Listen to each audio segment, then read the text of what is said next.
ముందుగా stove on చేసుకొని ఒక బాండిల్ పెట్టుకొని తగినంత ఆయిల్ యాడ్ చేసుకోవాలి. ఆ ఆయిల్ హీట్ అయ్యాక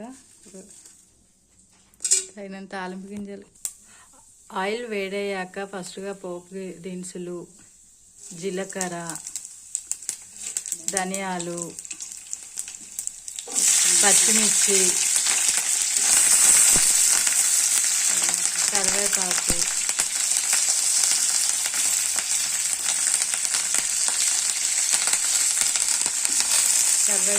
పచ్చిమిర్చి వేసుకొని కొంచెం కలుపుకోవాలి. ఇలా పచ్చిమిర్చి యాడ్ చేశాక కలుపుతూ ఉండాలి. పచ్చిమిర్చి మాడిపోకుండా కలుపుతూ ఉండాలి 2 నిమిషాలకు ఒకసారి.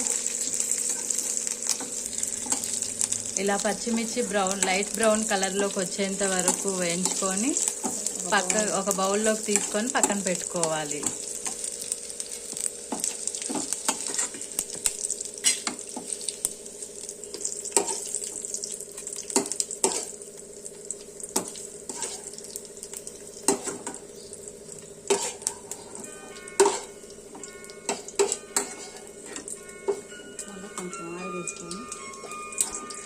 ఇలా తీసుకొని పక్కన పెట్టుకొని అదే బాండిల్లో కొంచెం ఆయిల్ తీసుకొని మనం ముందుగా కట్ చేసి పెట్టుకున్న టమాటా ముక్కలను ఇందులో వేసుకోవాలి.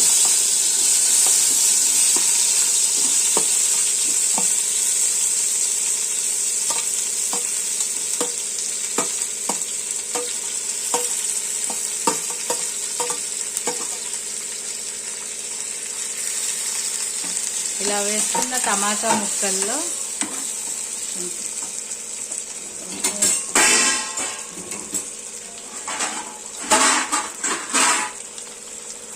కొంచెం పసుపు యాడ్ చేసుకోవాలి.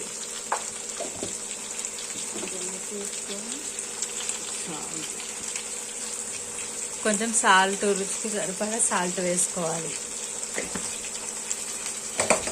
ఇలా వేసుకున్న తర్వాత కలుపుకొని